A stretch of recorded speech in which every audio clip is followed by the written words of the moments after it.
bahwa di dalam Tuhan juga akan ada proses pendisiplinan, ya, hajarnya Tuhan bagi setiap kita untuk mendidik dan menjadikan kita menjadi dewasa. Semua katakan menjadi dewasa. Menjadi dewasa adalah menjadi harapan Tuhan kepada setiap kita untuk dididik, diajar, dan supaya kita jadi lebih matang. Ketika kita jadi lebih matang, maka hidup kita adalah hidup yang penuh dengan kemenangan. Kita mengerti bahwa tujuan dan panggilan Tuhan terhadap setiap hidup kita adalah Tuhan mau melatih kita, mendidik kita, mengajar kita menjadi dewasa dan matang. Ketika saudara bergaul dengan orang yang matang pikirannya, dewasa orangnya, saudara juga suka. Jadi Tuhan juga mau kita seperti itu. Nah, firman Tuhan juga menyentuh tentang seorang ayah mengajar, mendidik, dan membentuk anaknya seperti seorang ayah di bumi ini mendidik. Nah, seorang ayah, dia mau membentuk karakter anaknya menjadi dewasa dan matang dan berdikari dalam kehidupannya, supaya anak ini adalah anak yang tidak lagi selalu meminta-minta dan selalu orang kata selalu cengeng, cengeng, ya selalu meminta sesuatu yang sebenarnya dia boleh dapat, tapi dia tidak mau mendapat, manja gitu kan. Jadi Tuhan mau membentuk kita untuk menjadi orang yang dewasa, saudara. Ada amin, saudara? Jadi kita pergi kepada firman Tuhan pada pagi hari ini. Saya akan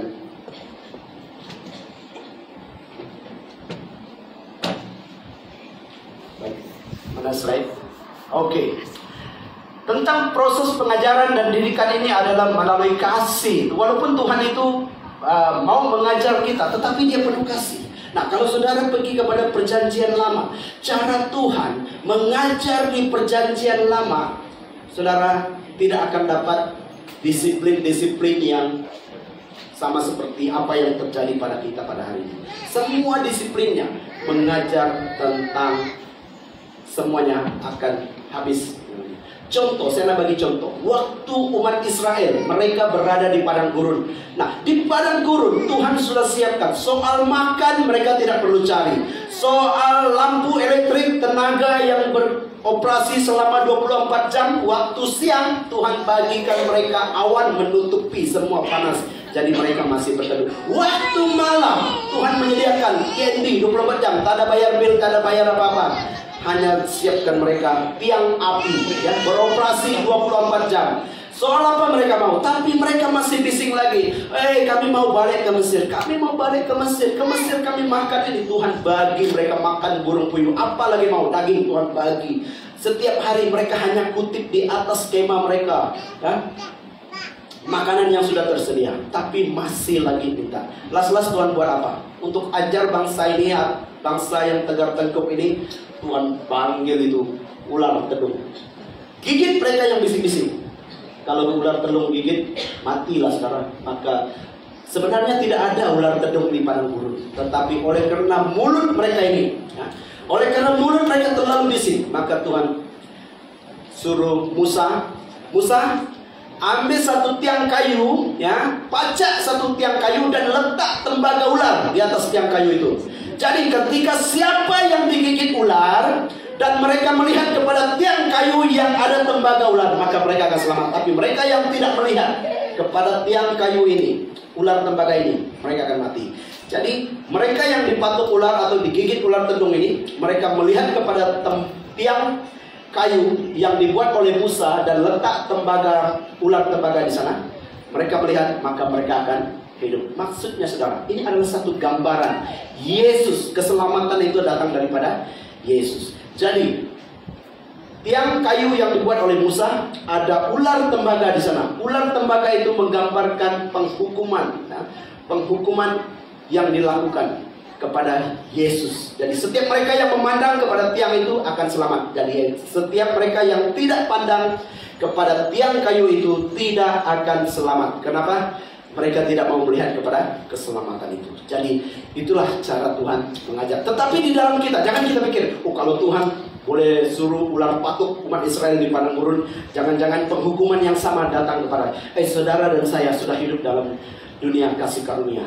Itulah yang Tuhan berikan kepada kita. Semua katakan kasih karunia. Kasih karunia itu pemberian kepada kita. Jadi tidak ada lagi penghukuman bagi mereka yang hidup di dalam Kristus Yesus. Hukuman yang maksud saya adalah salah sedikit mati. Di perjanjian lama hukum Taurat, siapa yang salah, siapa yang buat silap, direjam sampai mati, dibalik sampai mati. Tidak ada pengampunan dan tidak ada semuanya. Jadi kita adalah orang-orang yang di dalam kasih karunia Tuhan, ya. Oleh karena kematian Tuhan Yesus di atas kayu salib. Beri kemuliaan kepada Dia, karena Dialah yang menyelamatkan saudara.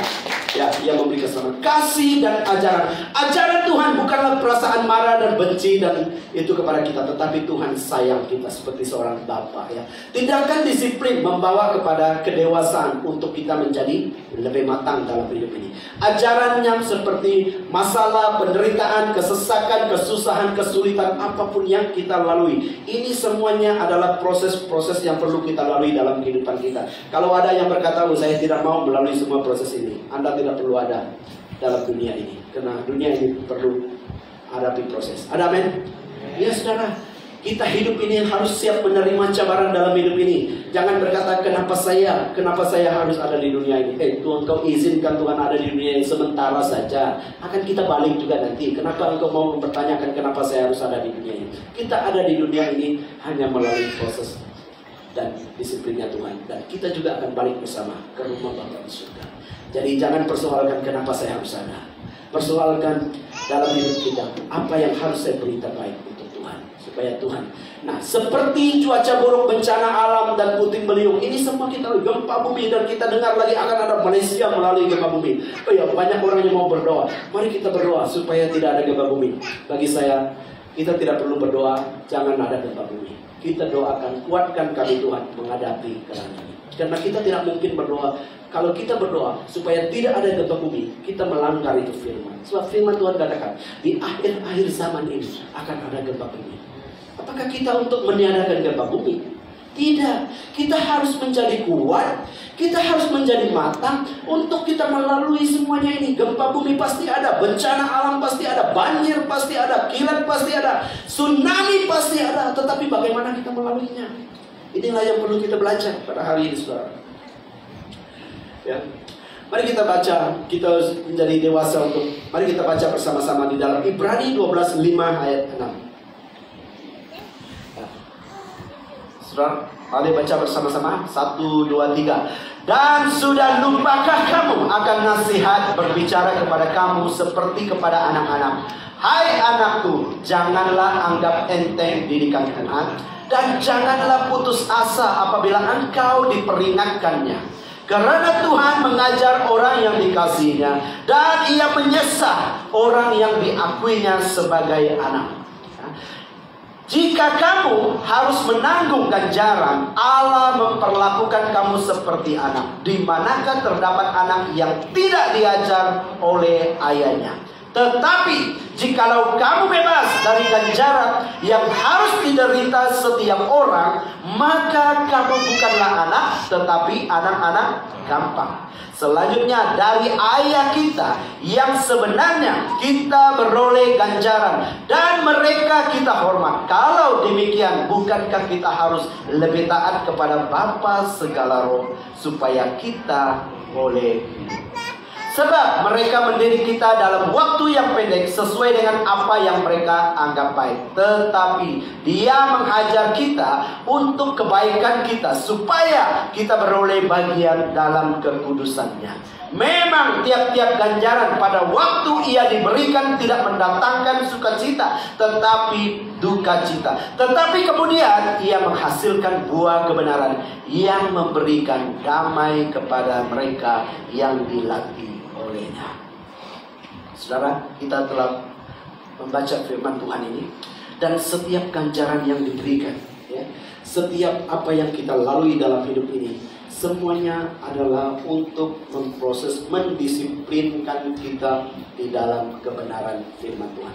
Kalau saudara tadi baca di dalam Ibrani yang kelima ayat 6 tadi yang dikatakan, janganlah anggap enteng, jangan pandang mudah ajaran dan didikan Tuhan. Jangan pandang remeh apa yang Tuhan telah ajarkan kepada kita, cara Tuhan mendisiplinkan kita, dan cara Tuhan mau membentukkan kita terhadap kasih-Nya. Dan menyesakan ataupun menyebat ataupun mendisiplinkan. Dalam terjemahan lainnya adalah mendisiplinkan. Mendisiplinkan orang-orang yang diakuinya anak. Jadi seorang bapa mau mendisiplinkan anaknya untuk menjadikan anak ini menjadi anak yang lebih baik. Seorang ayah mau membentuk anaknya menjadi anak yang tidak kurang ajar.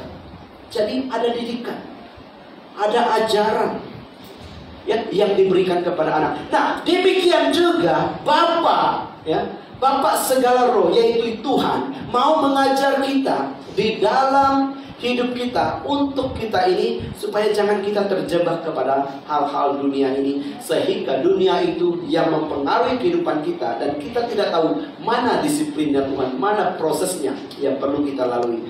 Maka sebagai anak kita perlu mengalami didikan. Ada amin, saudara?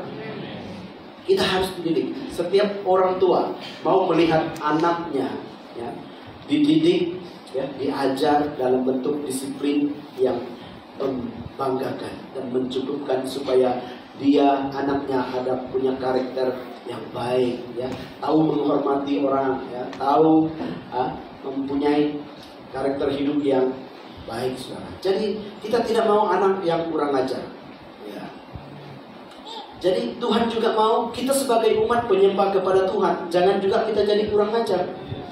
Kalau kita menjadi kurang ajar, kita akan datang ke gereja, lepas itu kita pergi ke tempat lain, kita juga ikut berhala, menyembah kepada hal lain. Ini namanya kurang ajar. Kalau di tempat perjanjian lama, saudara direjam dengan batu sampai mati, tiada apapun kemaafan. Kenapa? Penyembah-penyembah berhala itu memang tidak mempunyai hak untuk mereka meneruskan hidup, hanya kepada Tuhan saja. Jadi dalam hidup kita harus mengerti bahwa disiplin Tuhan dan ajaran Tuhan bagi kita adalah membentuk hidup kita. Jangan kita menduakan Tuhan kita. Jangan kita mencampur adukkan penyembahan kita. Di sana ada orang menyembah, kita ikut menyembah. Di sini ada orang menyembah, kita ikut menyembah. Dikatakan semua agama itu sama. Mana boleh? Kalau macam itu, kita sudah menjadi rusak. Tidak ada pengajaran yang benar kita belajar dalam hidup ini sekarang. Jadi Allah memperlakukan kamu seperti anak. Jadi Tuhan itu menganggap kita adalah anaknya. Jadi dia juga mau mendidikkan kita, mau mengajarkan kita. Maka kamu bukan lagi anak, tetapi anak-anak gampang. Kalau kita tidak diajar dengan apa yang Tuhan didikkan kepada kita, menjadi anak-anak yang gampang, anak-anak yang melakukan sesuka hatinya, yang tidak perlu dididik dan tidak perlu dengar nasihat, dan suka-sukanya dia. Jadi kalau ada anak kita suka-sukanya dia, tidak mendengar nasihat orang tua kata belajar buku, dia ambil handphone main. Dia main game, masa buat kerja rumah tiada masa belajar. Ini kan satu anak yang kurang ajar, yang perlu diberikan didikan dan nasihat oleh orang tuanya. Jangan masa belajar lagi main game.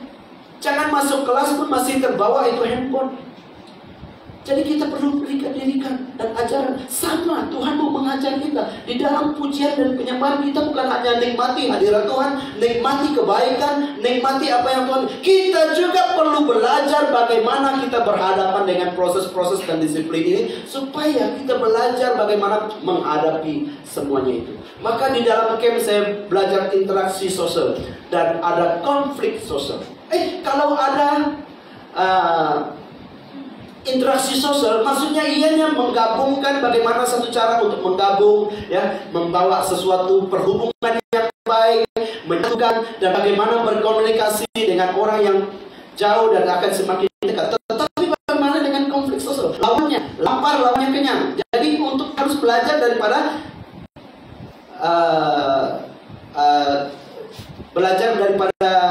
interaksi sosial, juga harus ada konflik sosial. Jadi kalau kita hanya belajar tentang interaksi sosial, tiada tahu tentang konflik sosial, apabila tibanya saat tidak sama pendapat, yaitu bertentangan pendapat kita, dan kita menjadi orang yang paling kecoh dan kita akan pecah. mana-mana organisasi ya yang tidak belajar tentang bagaimana untuk menyatu dan menjadi dewasa, matang dalam kepemimpinan, tidak lama saudara. Makanya banyak juga gereja, tidak kurang gereja yang terpecah, bermasalah, kepimpinan, bagaimana, sehingga gereja terikut-ikut dalam perpecahan, bagaikan organisasi yang tidak pernah belajar tentang suatu membawa kasih dan ajaran Tuhan, didikan dan ajaran Tuhan di tengah-tengah. Maka kita perlu belajar semuanya ini. Kalau saudara dan saya menjadi orang yang matang dan dewasa, saya lebih senang. Kenapa? Tidak perlu diajar, tidak perlu dipanggil. Kalau saudara sampai sekarang sudah menjadi orang yang percaya kepada Tuhan, saudara harus membawa jiwa baru, bukan lagi saudara yang perlu dijemput atau perlu dipanggil lagi. Setiap hari mau di-call, setiap hari datanglah. Saudara sudah jadi matang, sudah jadi dewasa, saudara sudah menjadi orang-orang yang sudah mengenal Tuhan. Sepatutnya kehidupan kita sekarang untuk menjangkau jiwa, seperti yang kita belajar pada konsel pada minggu yang lepas, pada Jumat yang lepas ya. Rasul Paulus mengajar kepada Timotius, dan Timotius mengajar kepada orang lain. Demikian kita yang menjadi orang yang mempunyai kematangan dan kedewasaan. Memang banyak ya yang boleh menyakitkan kita sekarang. Memang banyak yang boleh mengecewakan kita dalam hidup ini. Memang banyak yang boleh melukai kita dalam hidup ini. Tetapi kita perlu belajar saudara. Kalau kamu mau bercinta, kamu siap menerima sakit hati. Kalau belum mau menerima sakit hati, jangan bercinta dulu. Karena cinta itu memang jangan belajar indahnya, romantiknya atau manisnya, tapi tak tahu sakit hatinya, engkau menjadi orang paling kecewa dalam dunia ini. Dan mandi tidak basah, makan tidak kenyang, ibaratnya tidak bermakna dunia ini. Nah, kenapa? Karena dia hanya belajar yang baik-baik saja. Manisnya hanya mau dengar ucapan I love you, I miss you. Belajar dulu sakit hatinya, bagaimana dulu perasaan ini, baru ya Tuhan. Jadi orang yang satu kali pernah dikecewakan, yang kedua kali dia pasti berhati-hati. Amin. Itu kan jadi satu pengajaran. Jadi orang yang pernah dikecewakan 2-3 kali, dia menjadi orang yang sangat berhati-hati untuk jatuh hati pada kali yang keempat. Kenapa? Dia sudah 2-3 kali sudah lalui. Nah, demikian juga kita dalam hidup ini, proses kita. Memang kita tidak boleh berkata kepada orang jangan sakiti hati saya. Tidak mungkin saudara. Ya. Kita hanya boleh menghalang supaya burung jangan bersarang di kepala kita. Tapi kalau burung punya kehendak lalu atas kepala kita, itu hanya dia. Ya, jadi kita saudara, kita tidak boleh katakan kepada orang jangan sakiti hati saya. Tapi kita perlu menjaga hati kita ya, supaya jangan hati kita sampai terluka, jangan sampai sakit. Nah, demikian juga kita di dalam Tuhan ya. Tetapi kita melihat dari segi positifnya saudara. Kita hanya memandang dan keadaan melihat kepada cara Tuhan itu, perspektif Tuhan itu, ataupun frekuensi Tuhan itu dalam setiap kehidupan kita. Bagaimana kita perlu melalui sesuatu proses itu dengan takut akan Tuhan, dan Tuhan akan membuka jalan. Ketika kita belajar tentang perkara ini, maka kita akan melalui setiap apapun cabaran dalam hidup ini. Saya percaya kita lalui dengan tanpa menyimpan satu perasaan dengki, satu perasaan dendam, perasaan benci, sakit hati. Boleh kita lalui semuanya karena kita sudah menjadi dewasa dan matang. Karena bagi kita yang sudah dewasa dan matang, itu semua perkara biasa. Tapi bagi mereka yang baru mengalami, mereka bukan anggap ini perkara biasa. Ini sesuatu yang luar biasa bagi mereka. Jadi itulah perlu kita belajar dari Tuhan mengajar orang yang dikasihinya dan menyesatkan yang diakuinya. Ya. Jadi itulah perlu kita memberikan didikan dan ajaran dan disiplin ya, dalam hidup kita sekarang. Yang kedua adalah menuntun untuk bertobat. Kenapa kita perlu melalui proses disiplin dalam hidup kita? Untuk kita perlu bertobat dalam hidup ini. Karena kalau kita tidak, orang kata ya, sudah terhantuk baru sudah terhantuk baru dengan. Kalau tidak terhantuk, tidak pernah dan manusia memang macam itu. Sudah terhantuk, iya. Jadi kalau tidak terhantuk, jalan sajalah. Nah, ini manusia. Jadi perlu ada pengajaran dan didiskan. Teguran itu perlu ada. Mendengar kata hajar semuanya berpikir negatif, ya. Ajaran Tuhan adalah dengan maksud yang baik, bukan dengan sikap dendam dan benci kepada kita saudara. Berbahagialah orang yang kuhajar, kata Tuhan di dalam Mazmur, ya Tuhan, dan yang kau ajar dari Tauratku. Ini kata Daud. Daud itu tahu memang ajaran itu sakit saudara. Memang didikan itu tidak ada yang katanya sangat menyenangkan. Didikan itu sangat menyakitkan. Saudara, kita ini sudah adalah umat yang pemenang, yang sudah diberikan kemenangan tanpa peperangan saudara, tanpa perjuangan saudara. Saudara jadi umat yang pemenang. Tapi dalam hidup ini, proses kita untuk menjadi orang lebih dewasa, kita perlu belajar, dilatih dan diajar. Nah, kalau saudara menjadi seorang, contohnya petinju dunia, menjadi petinju, saudara perlu latihan untuk menjadi petinju itu bukan mudah, ya. Sangat menyakitkan, masa harus tepat. Juru latih kata pukul 6, tak boleh kata datang pukul 6, kita datang pukul 8 lah, suka-suka kita, mana ada macam itu. Jadi diajar itu memang sakit. Dididik itu, diajar untuk dilatih menjadi juara itu memang sakit. Nah, demikian juga kita. Ada teguran, ada ajaran, ada cara mendisiplinkan. Ini semua untuk membentuk kita, menjadi kita dewasa. Bukan suka-suka. Kalau suka-suka itu namanya tidak ada disiplin, ya. Ikut suka-suka dia. Jadi di dalam Tuhan juga kita belajar tentang hal ini, supaya saudara, ini sangat penting dalam berjemaah. Kalau ada sesuatu krisis terjadi, ada sesuatu konflik terjadi, ketidakpahaman kita sesama kita, maka hal itu dapat ditangani.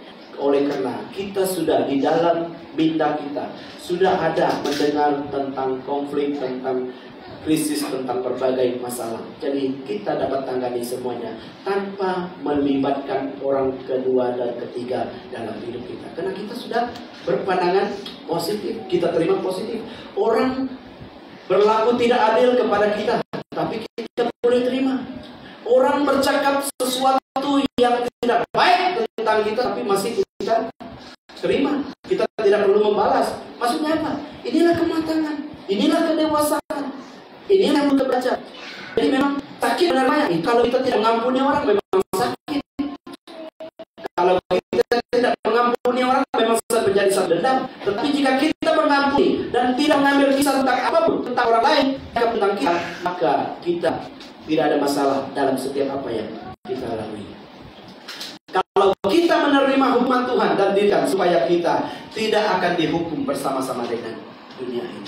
Nah, kenapa Tuhan perlu mengajar kita dan mendidik kita? Supaya jangan kita ini masuk ke dalam penghukuman api neraka apabila kita pergi daripada dunia ini. Jadi itulah tujuan dan makna nasihat dan ajaran teguran dalam hidup kita. Kalau ada orang yang terus-terus melakukan dosa, kata firman Tuhan, dan ajak orang untuk berjumpa dengan dia, angkat mata untuk sampaikan message bahwa kamu dilihat segini, perlu ada konseling dan perlu. Tapi kalau dia tidak mau mendengar, bagaimana? Tidak mau mendengar teguran, tidak mau mendengar ajaran, dan tidak mau mendengar nasihat, biarkan saja dia, karena kita sudah berusaha untuk melakukan yang terbaik. Itulah teguran, itulah. Dia akan pergi kemana? Dia akan pergi kepada penghukuman dunia ini. Di mana? Akan adanya, yaitu api neraka. Nah, Tuhan tidak berhenti untuk mengajar kita sampai rencananya digenapi dalam hidup kita. Nah, jangan anggap enteng, jangan anggap enteng dan putus asa apabila engkau diperingatkan. Saudara, saya berharap supaya setiap kita merasa senang, ya, ketika kita diajar, ditegur. Jangan merasa benci, jangan merasa marah ketika ditegur. Anak Tuhan perlu merasa terbesar hati. Terima teguran itu, teguran yang nyata, agak kasar, agak sedih, agak pedih, agak sakit. Terima saudara. Kita di dalam Tuhan tidak ada istilahnya mendendam ataupun rasa benci ataupun rasa sakit hati. Karena kita sudah ditanggungkan semuanya itu di atas kayu salib bagi saudara dan saya. Siapapun yang sakiti saudara, siapapun yang membenci saudara, saudara mengampuni mereka. Tapi bagaimana dengan soal teguran? Teguran tetap terima, nasihat kita terima, ajaran kita tetap terima, karena kita mau belajar. Ya, Tuhan sebenarnya mau menuntun kita kepada pertobatan, menyadarkan kita supaya kita bertobat. Nah, bertobat, Daud pun menyadarinya, sebelum aku tertindas, aku menyimpang. Tetapi sekarang aku berpegang pada janjimu bahwa aku tertindas itu baik bagiku, supaya aku belajar ketetapan. Taurat yang kau sampaikan adalah baik bagiku, lebih daripada ribuan keping emas dan perak. Nah, pada mulanya Daud merespon teguran dan itu semuanya. Dia mau lari daripada teguran dan ajaran Tuhan. Tetapi katanya, tetapi sekarang aku berpegang kepada janjimu. Nah, bahwa aku tertindas itu baik, kata Daud. Wah, kalau bagi kita, apakah rasa tertindas itu baik seperti Daud? Belum tentu kita menerimanya seperti Daud. Maka kita mau belajar, saudara, bahwa ketika kita mau patuh kepada apa yang Tuhan janji Tuhan dalam hidup ini, maka kita perlu tahu ada disiplin, ada proses ya, yang perlu kita lalui dalam hidup ini, supaya kita ini belajar seperti Daud, siap menerima apa keadaan, teguran, ajaran, dan nasihat untuk mendidik kita, menjadikan kita lebih dewasa, belajar tentang ketetapan Tuhan bagi kita. Seperti Daud, dianya lebih baik daripada ribuan keping emas dan perak. Kalau saudara mati masuk neraka, berapa emasmu, berapa perakmu, semuanya tidak ada nilai. Tapi kalau saudara dengar nasihat, dengar teguran, engkau tak punya emas, engkau tak punya perak untuk membayar, tetapi engkau masuk surga karena engkau tidak punya emas. Itu adalah ajaran. Saling mengingatkan, saling meneguhkan, saling menguatkan, saling menguntungkan antara satu dengan yang lain melalui teguran, nasihat, dan ajaran, melalui proses pendisiplinan di dalam kehidupan kita sebagai umat penyembah kepada Tuhan sekarang. Dengan masalah atau penderitaan akhirnya menyadari akan kesalahan kita, perbuatan kita. Nah, sama seperti kalau kita baca di dalam Lukas 15 ayat 11 hingga 13, bertobat anak bungsu. Ada pernah membaca perumpamaan tentang adik-beradik ini, perumpamaan anak bungsu dan anak yang sulung.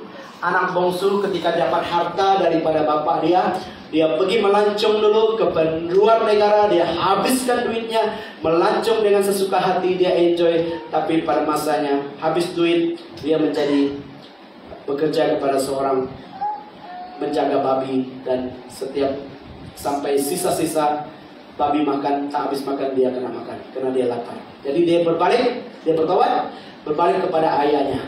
Nah, cerita. Nah, itu kan menyadarkan dia akan kesalahan, pertobatan. Kalau dia tidak melalui proses yang demikian, dia tidak akan mau kembali kepada bapak dia. Setelah dia ingat bahwa, oh, jauh lebih baik kalau saya masih berada di rumah bapak saya.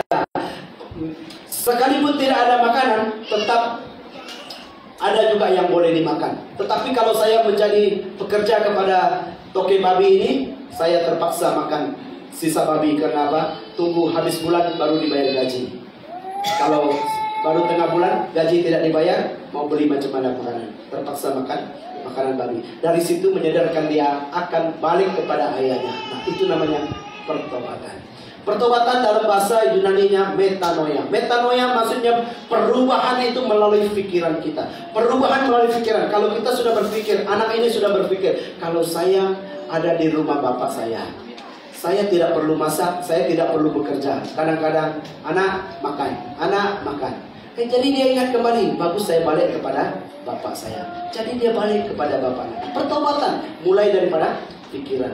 Perubahan melalui pikiran kita, yaitu metanoia. Jadi karakter perubahan setelah mengalami penderitaan akhirnya bertekad untuk kembali kepada bapaknya. Nah, itulah pertobatan. Itulah baiknya teguran, nasihat ini untuk membawa kita kepada pertobatan. Ada amin, saudara? Jangan terlalu tegang ketika terlihat mendengar ada nasihat, pengajaran, dan teguran.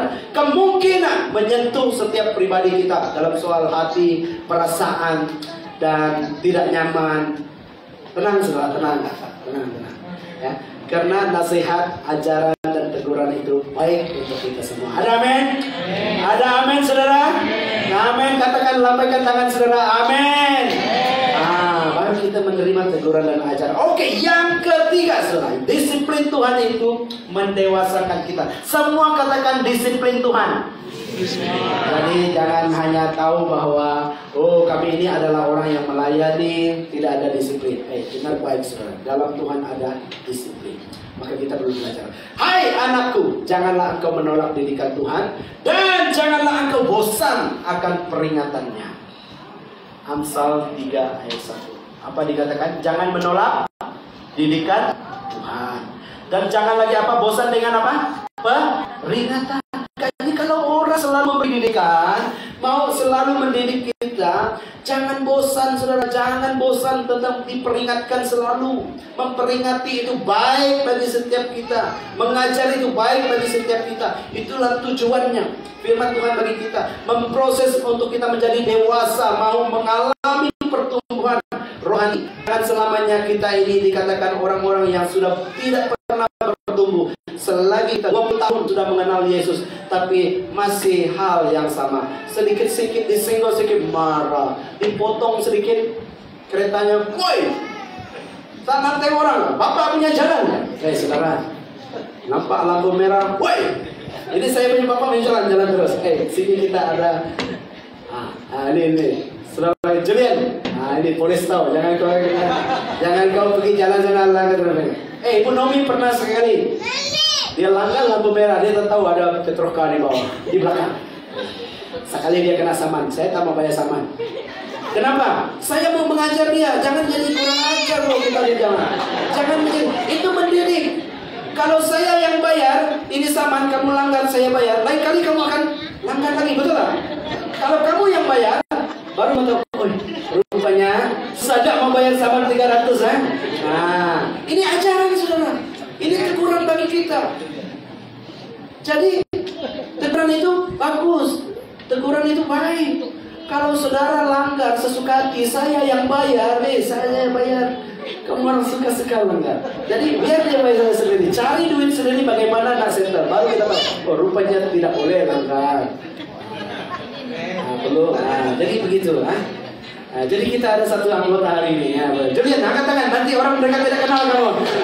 Ini dia anggota kita di Pucung ini. Jangan suka-suka langgar lampu merah, jangan suka-suka potong orang, cakap ini bapak ini jalan ini. Kita ada anggota di sini. Itulah teguran sudah, disiplin. Bukan saja di jalan raya, tapi di dalam gereja kita melayani perlu ada disiplin. Ya. Bukan suka-suka. Kalau dimanapun kita ada, kita bawa kita punya suka-suka, itu membawa kerosakan dalam setiap organisasi, apalagi masuk ke dalam pelayanan, penyembahan, di dalam membawa penyembah kepada Tuhan. Jadi kita perlu ada disiplin. Ya, baik. Oke, yang ketiga tadi. Oke, yang seterusnya. Ya.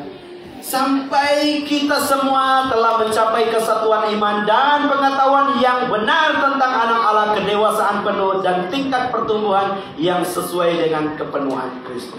Nah, supaya kita mencapai kesatuan iman dan pengetahuan yang benar tentang anak Allah, Tuhan mau kita itu menjadi dewasa di dalam pelayanan, di dalam perhubungan, di dalam persatuan, di dalam apa-apa. Kalau kita mencapai kesatuan iman, kedewasaan, kematangan di dalam setiap organisasi apapun yang saudara, di tempat kerja pun ada orang yang matang, dewasa, saudara senang bekerja. Tapi kalau saudara bekerja dengan orang yang tidak matang di tempat kerja, sikit-sikit dia jumpa bos, orang itu dia, bos, dia itu tidur bos, masa kerja. Saudara suka tak ada orang macam ini di tempat kerja? Itu namanya tidak matang, saudara. Jangan selalu komplain orang. Biarlah bos sendiri yang akan menilai siapa yang. Jangan terlalu cepat komplain orang. Saya percaya di mana-mana saudara kerja pasti ada orang yang seperti ini. Saya banyak dulu tempat bekerja. Di mana-mana tempat kerja akan ada satu orang itu seperti ini, saudara. Itu memang tidak boleh lari dan tidak boleh Pisahkan ya. Pasti ada orang yang seperti itu ya. Tapi tujuannya apa saudara? Yang penting kita menjadi dewasa dan matang, dan kita memiliki pertumbuhan iman yang sesuai ya.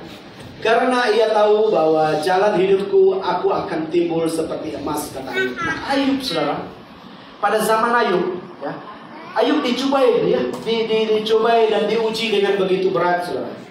Ya, anaknya dengan sekelip mata, ya, hartanya, dia adalah orang kaya pada zamannya, tapi sudah sekelip mata. Tapi dia tidak tahu rencana Tuhan. Tetapi rencana Tuhan adalah mengembalikan semuanya kepada Ayub 2 kali lipat saudara.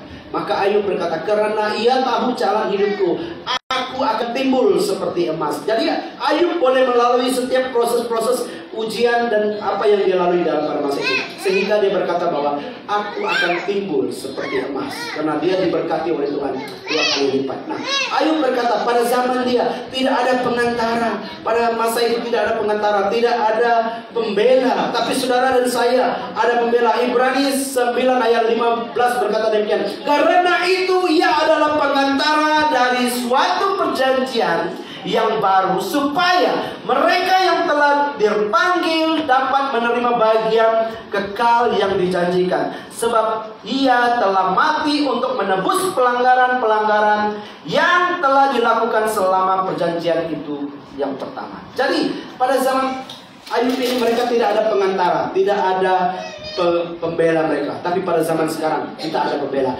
Yesus mati, dia naik ke surga, dia duduk di sebelah kanan Bapa. Apa tujuannya? Dia duduk di sebelah kanan Bapa, menjadi pengantara dan pembela saudara.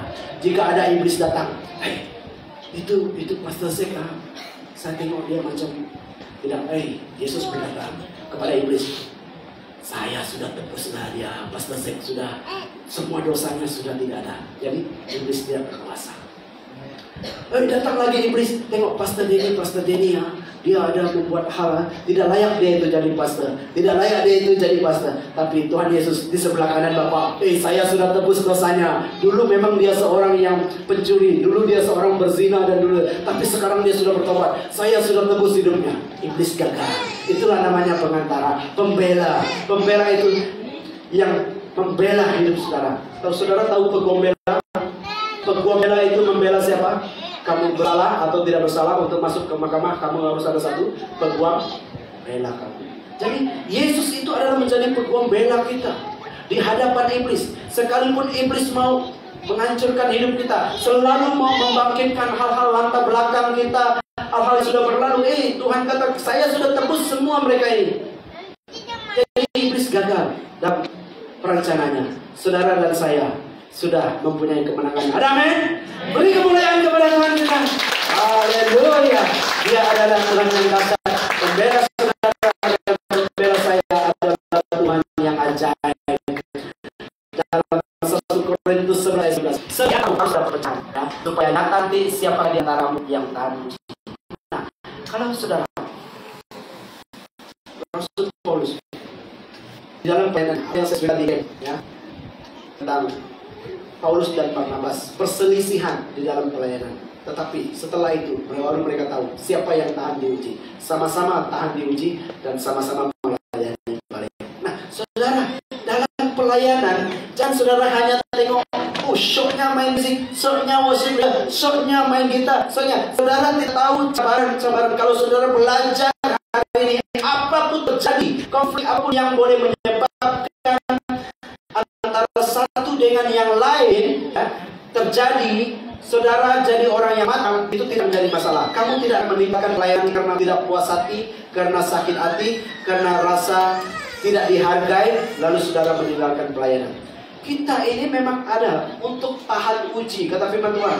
Antara kamu harus ada perpecahan supaya nyata nanti siapa yang tahan uji. Makanya saudara, di dalam kita ada konflik, ada apa, tapi siapa yang tahan uji, dialah bertahan. Siapa yang tidak tahan uji, dia keluar. Maksudnya saudara, kita ini diuji untuk kita tahu nanti akan siapa yang tahan uji. Perlu pemurnian. Ya, pemurnian itu ada dalam hidup kita. Nah, sebab kita ini firman Tuhan katakan, Amsal 27 ayat 7 pada besi menajamkan besi, manusia menajamkan sesamanya. Tidak mungkin besi menajam manusia. Kalau besi menajam manusia, dia akan menyocok kita mati. Tapi manusia menajam sesamanya, sesaling sesama kita, tidak sependapat. Amin. Dengar baik saudara. Besi menajam besi, manusia menajam sesamanya. Di antara kita pasti banyak yang tidak sependapat, tidak sepandangan, ya. Dan apalagi tentang ideologi-ideologi yang lain berbeda bertentangan. Itu namanya manusia menajam sesamanya, tidak sependapat, sehingga menimbulkan sesuatu konflik. Begini. Jadi tapi jangan saudara ingat bahwa tidak sependapat itu adalah tidak boleh saudara. Sebab tidak sependapat itu adalah saling menajam sesamanya. Ya. Tidak sepandangan, tidak satu hati itu adalah saling menajam sesamanya. Jadi itulah maksudnya. Amsal 4 ayat 20 hingga 22. Hai anakku, perhatikanlah perkataanku, arahkanlah telingamu kepada ucapanku. Janganlah semua itu jauh dari matamu, simpanlah itu di lubuk hatimu, karena itulah yang menjadi kehidupan bagi mereka yang mendapatkannya dan kesembuhan bagi seluruh tubuh mereka. Nah, kita diperingatkan melalui apa sekarang, saudara? Melalui firman Tuhan. Maka firman Tuhan berkatakan, hai anakku, perhatikanlah perkataanku. Kalau saudara tidak pernah membaca firman Tuhan, maka saudara tidak akan mudah untuk dididik, diajar. Kenapa? Saudara tidak baca firman. Kalau saudara membaca firman Tuhan, saudara akan membaca ayat ini juga yang berkata, hai anakku. Siapa anakku? Siapa anak Tuhan? Siapa anak Tuhan? Saya. Lambaikan tangan, saya anak Tuhan. Saya. Perhatikanlah perkataanku, kata Tuhan. Arahkanlah apa? Telingamu kepada ucapan Tuhan. Janganlah semuanya itu menjauh dari matamu, simpanlah itu di lubuk hatimu, karena itulah yang menjadi kehidupan bagi saudara dan saya. Maka untuk mendapat kesembuhan bagi seluruh tubuh kita, beri kemuliaan kepada Tuhan. Tuhan mau menyembuh, Tuhan mau menyembuhmu melalui firman Tuhan. Ya, Tuhan menyembuh kita melalui firman Tuhan. Saya dengar satu kesaksian ketika dia berjumpa dokter dan dokter mengesahkan bahwa dia mendapati penyakit kanker dan hatinya sangat kecewa dan merasakan kenapa harus saya, dan dia balik. Dia hanya mendengar tentang khotbah, baca firman Tuhan, dan dia balik sepanjang dia hari-hari dia membaca firman Tuhan. Untuk appointment seterusnya dia pergi, penyakitnya tidak ada, hilang. Kenapa? Firman Tuhan. Baca firman Tuhan saudara, jangan selalu baca yang lain. Cakap dengan kiri kanan, jangan baca firman Tuhan, katakan. Jangan selalu baca yang lain, saudara. Karena kalau saudara mengerti bahwa firman Tuhan inilah yang menyembuhkan tubuh saudara. Katakan firman Tuhan penyembuhmu. Firman Tuhan penyembuh. Jadi kalau kita baca firman Tuhan, kita terbaca ayat ini, firman Tuhan adalah penyembuh tubuh. Saudara, penyakitmu akan hilang. Firman Tuhan itu sebenarnya orang firman Tuhan pada perkataan Tuhan sendiri. Itulah yang menyembuhkan kita sekarang.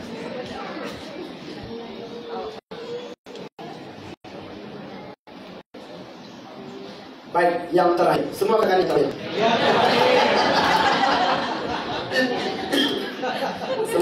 Semua ketawa. Dengar yang terakhir, semua ketawa. Oke, yang terakhir. Oke. Amsal 4:20. Ini kita sudah baca tadi. Karena itulah penyembuh bagi tubuh kita. Oke. Kesimpulannya bagi kita. Ini yang terakhir. Semua baca bersama-sama. Satu orang pun tidak tertinggal. Baca sama-sama. 3, 2, 1.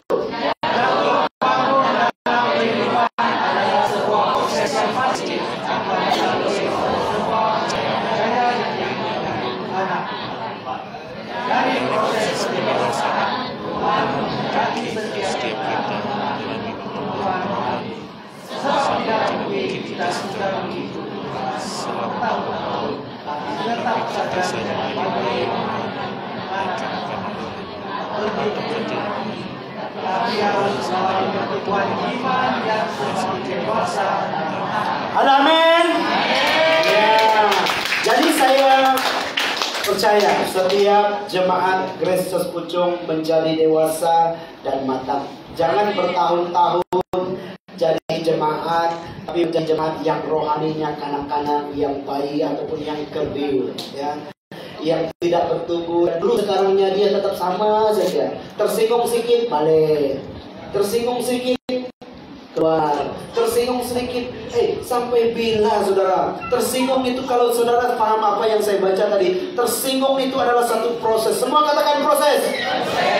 Tersinggung itu adalah proses. Jadi tersinggung itu biasa bagi kita, ya, biasa. Jangan anggap itu tersinggung itu sesuatu yang membawa menekan hidup kita. Itu adalah perkara biasa. Baik, kita tutup dalam doa.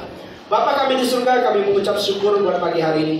Kami sudah belajar daripada firman-Mu Tuhan, bagaimana proses untuk disiplin diri kami, supaya kami ini tidak menjadi orang yang percaya tetapi iman kami tidak bertumbuh. Iman yang sepertinya rohani kami seperti bayi dan kanak-kanak, ataupun yang kerdil, yang tidak mendewasakan diri dalam kerohanian. Tapi Tuhan maukan setiap kami menjadi orang yang matang, dewasa dalam rohani, bertumbuh dalam iman, supaya apapun yang kami lalui dalam hidup ini, kami orang yang sudah didewasakan dan matang menghadapi cabaran, masalah, dan setiap apapun yang kami hadapi dalam hidup kami menjadi orang yang dewasa. Terpujilah nama Tuhan, memberkati setiap pendengar-pendengar pada pagi hari ini. Tuhan jamah, Tuhan lawati, Tuhan ingatkan kembali, dan supaya kami selalu dicerdaskan melalui kuasa firman Tuhan, melalui hamba-Mu pada pagi hari. Dalam nama Yesus kami berdoa dan mengucap syukur. Haleluya. Amin.